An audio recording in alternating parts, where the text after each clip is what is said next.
Assalamualaikum warahmatullahi wabarakatuh. Apakah adakah amalan yang Nabi perintahkan tapi Nabi tidak mengerjakannya? Ini pertanyaan menguji nampaknya. Nah, tayyib, kaum muslimin dan muslimat yang dirahmati Allah SWT, adakah amalan yang Nabi perintahkan tapi Nabi tidak mengerjakannya? Ada. Misalnya, kalian nanti setelah aku meninggal melihat perselisihan yang banyak. Ikutilah sunnahku dan sunnah khulafa ar-rasyidin. Nabi mengikuti sunnah khulafa ar-rasyidin? Dah. Satu. Tambah lagi? Tambah lagi? Masih banyak. Nah, Nabi alaihi salatu wassalam menyuruh kita untuk berjihad fisabilillah, jihadul bahr. Di antara hadisnya, awwalu jaishin yaghzul bahra yughfaru lahum. Tentara Islam yang pertama berjihad melalui lautan, Allah ampuni. Nabi pernah berjihad melewati laut? Dah, alhamdulillah. Tambah lagi? Masih banyak. Dah, sudah cukup itu dulu. Jadi kaum muslimin dan muslimat, Nabi melarang kita untuk puasa wisal, padahal beliau puasanya wisal. Jelas? Banyak. Jadi kaum muslimin dan muslimat yang rahmati Allah SWT, apa maksud pertanyaan ini? Jangan-jangan tujuannya tidak semua yang diperintahkan Nabi harus kita ikuti. Kalau itu tujuannya, saya jawab. Memang ada sebagian yang punya pandangan seperti itu. Saya tak mengikuti Nabi kecuali yang ada kaitannya dengan hukum legal formal, aturan-aturan hukum, wajib, sunat, makruh, haram, mubah. Yang tidak itu, seperti Nabi misalnya berpakaian suka warna putih, atau Nabi misalnya berjenggot, saya tidak ikuti itu. Saya katakan, pertama, yang mengatakan itu siapa? Yang mengatakan yang harus antum ikuti hanya sebagian, tidak semuanya. Siapa? Nabi yang mengatakan? Tidak. Hanya sebagian orang memakai kalimat wa ma atakumur rasulu fakhuzuhu. Apa yang dibawa oleh Rasul, ambil. Nah, kalimat Rasul kan utusan. Utusan berarti ada yang disampaikan dari Allah. Yang didatangkan dari Allah hanya hukum-hukum.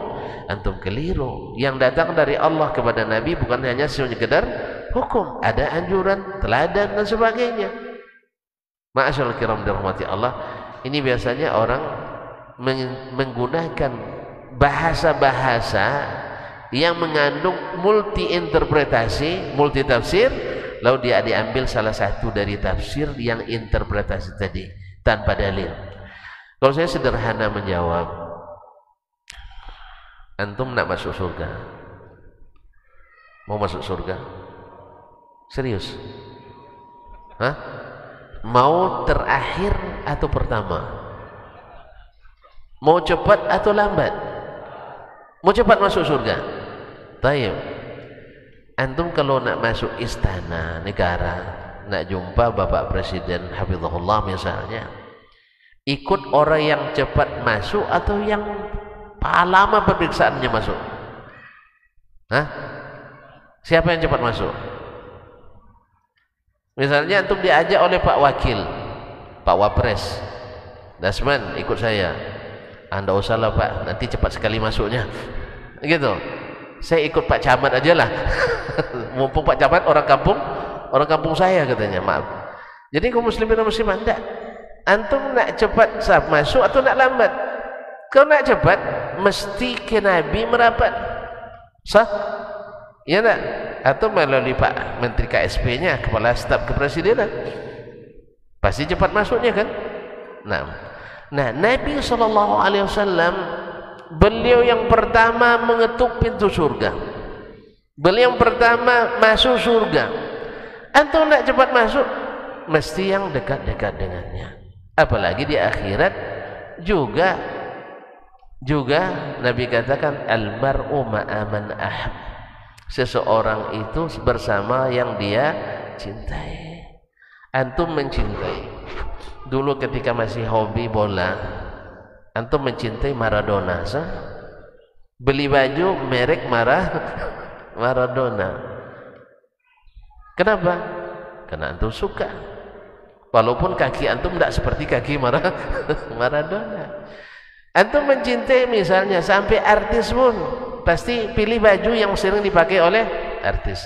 Untuk hari ini antum mencintai ustaz. Nanti tengok baju ustaz ini di mana dibuatnya. Nanyur itu.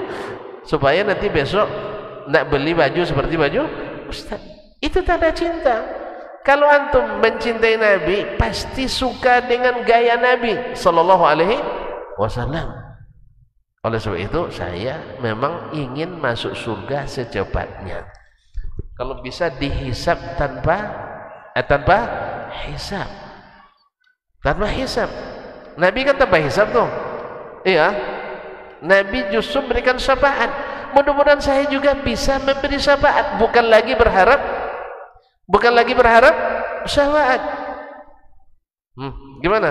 Antum berharap syafaat atau dapat memberikan syafaat? Ustaz, mengharap syafaat atau mengharap bisa beri syafaat? Kalau bisa kita beri syafaat, jangan lagi mengharap syafaat. Oleh sebab itu maka saya ingin merapat ke Nabi sallallahu alaihi wasallam sepanjang masih bisa. Ya, makanya tadi saya bilang kalau boleh saya nak nikah lebih dari satu. Nah, cuman kan terbatas tadi izin tak keluar-keluar. Lagipun kemampuan tak ada juga dah. Nah, satu aja rumah belum selesai sampai sekarang. Nah, coba bayangkan kalau dua berhutang terus saya jadikan nanti. Itu bagus juga.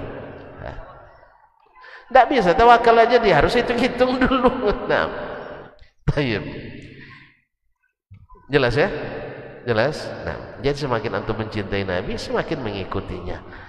Dan ada garansi dari Allah, laqad kana lakum fi rasulillahi uswatun hasanah. Sesungguhnya pada Nabi bagi kamu terdapat uswah, contoh teladan terbaik. Bagi siapa? Liman kana yarjullah, siapa yang ingin bertemu dengan Allah, wal yaumal akhir, bahagia di akhirat, wa zakarallaha katsiran, dan banyak berzikir pada Allah. Nabi berzikir dalam segala keadaannya. Tidak ada lagi peluang untuk berzikir-zikir baru. Semua zikir ada dalam hadis Nabi sallallahu alaihi wasallam. Assalamualaikum. Yang tadi masih ada pertanyaannya. Apa batas atau ukuran pangkas rambut yang khaza? Nabi sallallahu alaihi wasallam melihat seorang anak rambutnya dicukur sebagian tidak. Makanya definisi khaza itu adalah halqu ba'din wa tarku ba'din, mencukur sebagian, meninggalkan sebagian yang lain. Batasnya di mana? Ya rambut kepala. Kalau ada yang seperti itu kan macam-macam sekarang modelnya. Ada yang bergaris-garis, kan ada yang masya Allah kayak topeng, ada yang kayak peci. Yang lucunya ada kayak peci hitam peci nasional, ada juga tuh. Ini termasuk qaza yang dilarang oleh Nabi sallallahu alaihi wasallam. Dan itu termasuk tanda-tanda kiamat sudah dekat. Maka cepat-cepatlah merapat kepada Nabi sallallahu alaihi wasallam dengan mengikuti sunnahnya. Assalamualaikum warahmatullahi wabarakatuh. Ana mau nanya, bagaimana sikap kita pada orang tua yang membenci kita dalam mengikuti sunnah? An-nasu aduwwu jahilun. Manusia itu ada membenci yang dia tidak ketahui. Maka bersabarlah antum untuk memberitahukan kepada orang tua. Salah satu cara terbaik adalah buktikan antum dengan mengaji sunnah ini semakin berbakti kepadanya, bukan semakin tuli dan budak mendengar perintahnya. Yes. Kalau dulu pulang disuruh 3 kali baru beranjak, sekarang enggak, pas pulang ibu ada yang bisa saya kerjakan. Kalau sudah besar kita, bu ada yang berapa duit yang ibu butuhkan. Walaupun sebenarnya nggak ada duit juga. Ibu kita tak tegak, akhi. Ketika dibilang, nak ada kamu uang 1 juta, uang saya hanya 100.000 bu, nah bagi 50 jadilah. Tahu dia. Orang tua kita itu lebih sayang pada kita pada mereka. Sah? Orang tua lebih sayang pada kita. Nah buktikan setelah antum mengaji ini, antum semakin berbakti kepadanya. Lihat siapa dulu salah seorang sahabat, subhanallah, Mus'ab bin Umair atau selainnya, ibunya sangat membencinya karena dia masuk Islam ikut Nabi SAW. Tapi berubah dia enggak. Dia adalah anak yang paling berbakti sejak masa jahiliyah lagi, dan setelah ikut Nabi semakin berbakti pada ibunya. Tapi ibunya tetap tak menerima dia masuk Islam, sampai-sampai dia mengatakan, kalau gitu saya akan mogok makan sampai mati. Nah di sini baru dia tunjukkan ketegasan. Mak, kalau amak mogok makan dengan ancaman saya harus mencabut iman, silakan mogok sampai mati. Sampai 1000 nyawa pun ibu nanti mogok sampai mati, saya takkan bergoyang dari sini. Akhirnya tak takut juga mak jadinya, tak jadi dia mogok, tak jadi dia mogok makan. Ini tegas. Wa in jahadaka ala an tusyrika bi syai'an, wa in jahadaka ala an tusyrika bi fala tuti'huma. Kalau dipaksa untuk syirik, dipaksa untuk durhaka, jangan taati. La ta'atalah li makhluqin fi ma'siyati al-khaliq. Kaum muslimin jemaah dirahmati Allah. Tapi untuk ihsan, untuk semakin baik, semakin sering dijenguk, semakin dijaga, tunjukkan. Lama-lama nanti seperti ibunda Abu Hurairah, sampai dia melaknat Nabi SAW. Coba dia melaknat Nabi pakai apa? La'anallahu Muhammad. Dia beriman juga pada Allah sebenarnya. Coba bayangkan orang.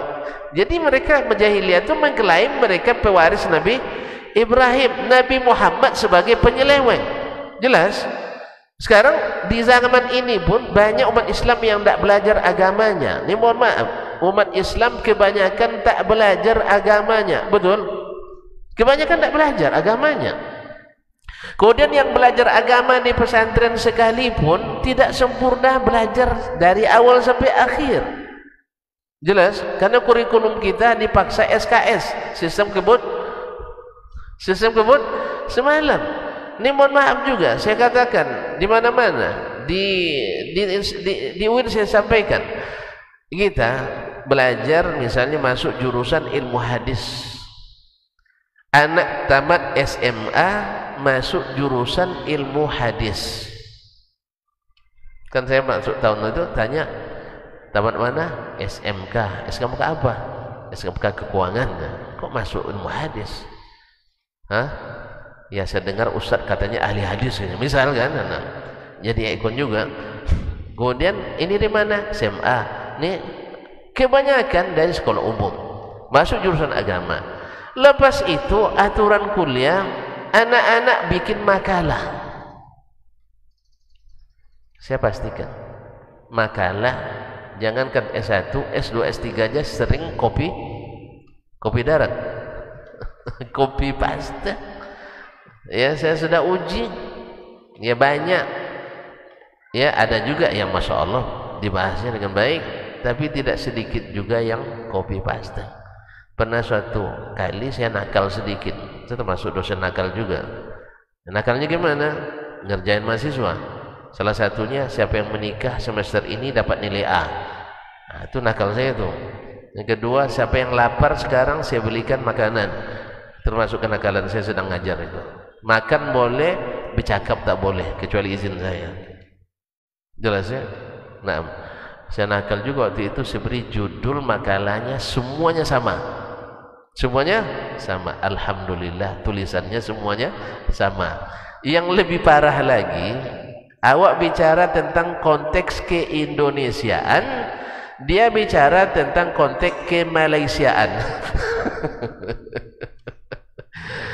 Oleh sebab itu setiap kuliah saya pilih pilihan pada kawan-kawan tuh, kalian nak sulit atau saya nak sulit? Apa maksudnya? Kalau saya ingin mudah kuliah, saya tak perlu bersiap. Saya bagikan makalah berdasarkan tema-tema kuliah. Pertemuan pertama ini pemakalah. Saya kan tidak perlu baca malam harinya, tidak perlu persiapkan materi kan. Nah, tapi kalau kalian ingin saya yang susah, saya harus murojaah. Setiap masuk kuliah saya harus baca lagi malam harinya. Kadang pulang ceramah jam 12 malam tidak bisa langsung tidur karena mandi dulu. Tadi dikasih makan juga. Supaya agak sedikit kurang isi perut, kemudian dinginnya habis mandi agak ini supaya tidak rematik, saya duduk dulu kadang sampai jam 1 untuk baca dulu. Ya, baca dulu sedikit untuk kuliah besok. Kalau sempat 3 sesi, berarti bacaannya lebih banyak. Kadang mendekati jam 2. Allah musta'an. Panjang juga jawabannya. Baik. Jadi kaum muslimin dan muslimat yang mati Allah, hanya banyak di antara yang tidak paham agamanya, sehingga fitnah-fitnah seperti tadi itu sangat mudah. Sangat mudah. Maka hati-hati jangan mengambil ilmu kecuali yang benar-benar berilmu. Nasallallahu alaihi wasallam wa ta'ala. Ke orang tua sudah tadi. Bagaimana kiat-kiatnya untuk dapat lancar buka cabang-cabang dan tidak menutup kantor pusatnya? Wallahi, antum jangan nanya ke yang tidak berpengalaman. Nah, ini tidak bisa saya jawab nih. Tanya pada yang sudah berpengalaman. Saya waktu haji 2016 ditugaskan untuk jadi ngisi media, ngisi di radio waktu itu. Karena memang saya juga mantan jurnalis juga, pernah jadi reporter di musim haji, pernah ngisi acara di radio, acara dakwah dan lain-lainnya. Pas pulang sekamar, satu dari Nigeria, istrinya 2, mau 3. Yang satu dari Indonesia, istrinya sudah 3, mau 4. Awak sendiri, istri 1. Asal ketemu azab saya. Azab saya. Ya, macam-macam. Cuman yang dapat saya simpulkan, satu, yang beristri lebih dari 1, memang harus tegaan sedikit. Awak baru aja dia cemburut, dah luluh hati ini. Nah kan, ya enggak, cemburutlah di situ. Saya harus masuk kantor cabang. Harus sedikit tegaan. Kadang-kadang sebagian pinter itu katanya. Pas baru aja 2 jam kita di istri kedua, datang telepon, "Bang, anak panas." Sebenarnya hati ibunya yang panas itu. Disuruh pulang. Awak tentu mendengar anak, luluh juga hati. Akhirnya balik lagi. Yang istri yang kedua pun menjadi tidak nyaman hati. Masa baru sebentar dipanggil lagi katanya kan. Ternyata benar, panasnya hanya 37,4 derajat Celcius. Abadnya tadi hampir step nih bang katanya kan, hampir step. Awak dengar anak step tentu tidak mungkin lah. Apalagi kantor pusat yang nelpon. Bergegas kita. Itu jadi kayaknya harus tegaan. Yang kedua, mending minta maaf daripada minta izin. Yang payah, izin tak akan keluar. Kalau ada izin keluar ini jarang. Ini betul-betul keberuntungan. Maka nikmatilah. Kalau kami kayaknya belum juga, nampak Ustaz ya. Terima kasih. Untuk lebih selanjutnya kepada yang berpengalaman. Assalamualaikum warahmatullahi wabarakatuh. Waalaikumsalam warahmatullahi wabarakatuh. Apa pengertian salat jamak dan salat qasar yang sesungguhnya, dan berapa lama waktu salat itu bisa di jamak dan di qasar? Ma'asyiral kiram dirahmati Allah. Jamak tidak mesti qasar. Sebagaimana qasar tidak mesti jamak. Dan ada pula jamak dengan qasar. Di antara bentuk jamak tanpa qasar, misalnya antum nak musafir. Tapi dalam hadis riwayat Jabir, Nabi bila musafir setelah masuk waktu salat zuhur, lalu dia jamak asar ke zuhur tanpa di qasar. Sebab qasar itu baru dilakukan iza jadda sayru au iza ansha'a safar. Baru boleh dilakukan jamaat qasar itu setelah memulai perjalanan dan tak terlihat lagi bumbung rumah kampung kita. Nah, habis dari umrah baru boleh diqasar. Jadi kalau ada misalnya yang sekarang selepas ini nanti nak pulang musafir ke mana? Kampung? Ada yang musafir? Maka dia jamak takdim. Diqasar pada jamak? Ya diqasar karena dia sudah musafir dari kemarin. Andainya orang sini nak mengikuti saya ngantar Pekanbaru nanti misalnya, nah, maka dia boleh menjamak tanpa mengqasar karena dia belum memulai safar. Contoh qasar tanpa jamak, misalnya ketika kita di hari-hari Mina, mabit di Mina, lalu salat zuhur di waktu zuhur 2 rakaat, salat asar di waktu asar 2 rakaat, salat maghrib waktu maghrib 1,5 rakaat. Enggak, kayaknya masih nyimak nih. Berarti 3, Masya Allah, Alhamdulillah. Antum dah tahu nanya lagi saya. Nah, ya, salat isya di waktu isya 2 rakaat, subuh di waktu subuh 1, 2, Alhamdulillah. Dah hafal semuanya. Nah, ini namanya qasar tanpa jamak. Nah, ada jamak dengan qasar. Ini pada umumnya seperti itu. Misalnya nanti saya selepas ini mungkin diajak makan semua orang ini, mungkin ini. Kalau enggak saya ngajak gitu aja, enggak usah lah, aman. Kalau enggak diajak saya ngajak, karena memang waktunya makan. Mungkin pas selesai makan, beliau-beliau kan enggak musafir, harus sholat di masjid. Nah, kalau saya kan musafir, boleh jamak takhir, maka jangan direkes nanti. Ustaz masa enggak sholat di masjid kan? Nah, jadi harus tahu juga saya sedang musafir, maka saya diberikan rukhsah nak jamak takdim atau jamak takhir, tergantung aja nanti. Nah, maka saya nanti jamak dan qasar sekaligus. Jelas? Berapa batas waktunya? Tergantung kondisi antum. Kalau ada kondisi misalnya khauf, tentu sampai selesai khaufnya. Kan ada salat khauf yang diqasar. Nah, misalnya orang dalam kondisi siaga 1 misalnya. Apa misalnya siaga 1? Misalnya gempa bumi misalnya kan, atau tsunami dan sebagainya. Dia ternyata belum sholat jadi, maka dia jamak takdim, jamak takhir biasanya kalau yang begini ini kan. Atau misalnya di medan jihad seperti kita jelaskan tadi, dalam keadaan berhadapan dengan musuh, berapa lamanya? Wallahu a'lam, tidak dibatasi. Nah, sebagian dalam perjalanan normal, bukan perjalanan ada ketakutannya,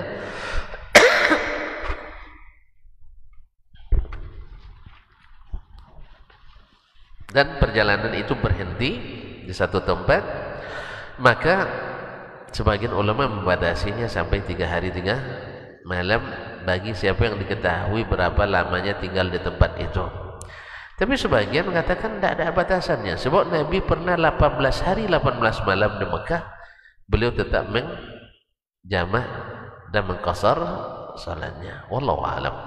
Jadi wallahu a'lam, saya cenderung kepada tidak membatasi itu, khususnya bagi yang berurusan, apakah urusan negara, urusan pribadi, urusan apapun yang memaksa dia harus menjamak dan mengqasar. Wallahu ta'ala a'lam. Kemudian apakah qasar itu hanya untuk orang safar dalam ketaatan atau semuanya boleh mengqasar atau tidak? Ya, sebagian mengatakan yang musafirnya berbuat maksiat tidak boleh mengqasar sebagai ukubah baginya, hukuman. Tidak. Al-zahir illatnya adalah safar. Selama dia musafir, masa boleh menjamak dan mengqasar salatnya. Ini ada cerita, Masya Allah, aneh dari teman-teman saya. Beliau tamat kontor, jadi guide di Jakarta. karena dia pandai bahasa Arab, sering juga tamunya orang Arab. Ini tidak patut ditiru ya sebenarnya. Janji tidak niru kan, kalau tidak saya ceritakan. Kalau preman Arab tuh aneh pula Ustaz. Ya, gimana anehnya? Dia bawa perempuan, tapi pas dengar azan stop. Nusalli, kita sholat dulu katanya. Dan diajaknya teman perempuannya itu sholat. Jadi seburuk-buruknya preman Arab kata dia masih tetap menjaga sholat. Allah musta'an. Tapi jangan ditiru dah. Jangan ditiru. Sholatnya boleh ditiru. Jadi seburuk-buruknya orang Arab tuh rata-rata menjaga sholat. Bahkan perempuannya pun disuruh sholat. Ya Allah bin salli. Sholat dulu. Diajak sholat berjamaah pula. Bayangkan. Soal khusyuk tak khusyuk itu urusan dia. Yang jelas dia tetap menjaga sholatnya. Itu pengalaman beliau jadi guide itu. Allah musta'an. Saya waktu itu diajak teman bertemu temannya di sebuah hotel di Jakarta. Akhirnya nyesal juga saya ke situ gitu. Kenapa saya diajak ke sini tadi? Nah, Allah musta'an. Karena dia dah lama tidak ketemu, diajak ke situ. Sama-sama tembak kantor beliau itu. Nah, lalu saya kata, kalau gitu subhanallah. Karena guide itu kan mendampingi orang kemanapun pergi kan. Allah musta'an. Jadi ternyata resikonya besar jadi guide itu. Tapi itu pengalaman dia. Jadi orang Arab itu walaupun dia melakukan dosa, tapi sholatnya dijaga. Kalau kita, nah itu yang payahnya. Kadang ndak preman pun kadang ndak sholat. Abang tuh luar biasa baiknya itu, suka traktir kita, cuman sayang ndak sholat gitu. Subhanallah. Mana yang baik, meninggalkan sholat atau orang yang pemurah meninggalkan sholat, atau yang pemurah selalu sholat? Betul ya itu ya. Mana yang lebih besar dosanya? Ini yang kadang-kadang tidak dipahami. Dosa orang berzina atau dosa meninggalkan sholat? Meninggalkan sholat lebih besar. Oleh sebab itu, walaupun kita kadang-kadang mendengar kata berzina itu lebih terkesima karena memang dosa besar, tapi kita lupa bahwa ada dosa yang lebih besar lagi adalah meninggalkan sholat. Makanya ada yang meninggalkan sholat di sekitar kita, upayakan jangan sampai meninggalkan. Makanya sholat itu kan berat, maka Allah sarankan bersama-sama, sebab bersama-sama terasa lebih indah, lebih ringan. Nah, makanya imam pun disarankan untuk tidak berlama-lama, tapi bukan pula asal trikul saja, bukan. Ini kadang sebagian enggak pahamannya letter-letter juga. Azan langsung qomat. Apa alasan? Nanti terlambat selesainya. Enggak. Antara azan dan qomat ada masa menanti, karena orang ada yang nak bersuci. Kalau tidak dinanti maka terlambat. Kalau lebih banyak terlambatnya sopir yang salah, bukan penumpang. Ya, misalnya itu bawa bus isi 41 orang, terlambat 32. Siapa yang salah itu? Hah? Pasti sopir yang marahin. Masa kamu tinggalkan 32 orang? Tapi kalau sudah misalnya makmumnya 40, terlambat 2-3 orang, itu memang salah makmum. Ini saya perhatikan, dari 3 sab 2 sab setengah terlambat. Berarti yang salah imam, bukan muazzin. Muazzin kan nunggu imam dia qomat. Oh enggak, imam di kami itu diatur muazzin saat balik itu. Apalagi kalau diatur jemaah. Yang berhak punya perintah qomat imam, bukan makmum dan bukan pula muazzin. Enggak, jam Ustaz. Jam digital. Imam kita sekarang jam digital. Allah musta'an. Tetangga saya mau pergi umrah. Alhamdulillah, semoga Allah berikan umrah yang mabrurah. Sebelum pergi dia mengundang tetangga dan sanak saudaranya agar datang ke rumahnya. Apa itu dibolehkan Ustaz? Kenapa tidak boleh? Kenapa tidak boleh? Ngajak makan kan? Ngajak makan? Datang aja. Kenapa dilarang? Hah? Ada dalil melarangnya? Ada dalil yang melarangnya. Ini kaum muslimin dan muslimat, ini bukan ritual. Ini hanya kan kita, walaupun hadisnya dipersisikan ulama, kalau nak pergi itu mesti memberitahu kepada orang di sekitar kita. Nah, kalau pergi ke rumah masing-masing, selain membebani orang, ya sebagian kita kan banyak tidak suka bertamu kan? Iya. Apa-apa dia nak umrah, awak pula disuruh kasih makan katanya. Nah, kan itu, maka dia, apalagi sekarang tetangga kita ramai, teman-teman kita ramai, maka dikumpulkan dalam satu majelis. Yang minta izin berangkat, mudah-mudahan didoakan. Insya Allah kalau hanya sebatas ini acaranya, ini tidak apa-apa. Wallahu ta'ala alam. Tapi kalau seandainya ada ritual-ritual tambahan, ritual tambahan itu yang ditiadakan. Nah, seperti sekapur apa namanya? Sekapur apa? Enggak sekapur siri apa namanya? Macam-macam lah acara-acara tambahan, itu aja yang ditiadakan. Apa namanya? Yang membuang-buang beras apa namanya? Tepung tawar. Dibuang atau dimakan tuh? Dibuang. Ini mubazir. Ini mubazir. Innal mubazzirina kanu ikhwanas syayatin. Kalau ada keyakinan tertentu berarti tidak ada dalil. Kalau tidak ada dalil berarti tidak boleh dilaksanakan. Kalau tidak selamat, berarti ada keyakinan seperti ini tidak ada dasarnya, berarti tak boleh juga dia diyakini. Ini yang harus diapakan? Jelas? Tapi kalau hanya sekedar diajak makan, lalu minta izin dan mohon didoakan, wallahu alam, saya tidak melihat ada dalil yang melarangnya. Wabillahi taufik wal hidayah, wallahu taala alam, wa sallallahu ala nabiyyina Muhammad wasallam, wa subhanakallah bihamdik, asyhadu an la ilaha illa anta, astaghfiruka wa atubu ilaik. Wassalamualaikum warahmatullahi wabarakatuh.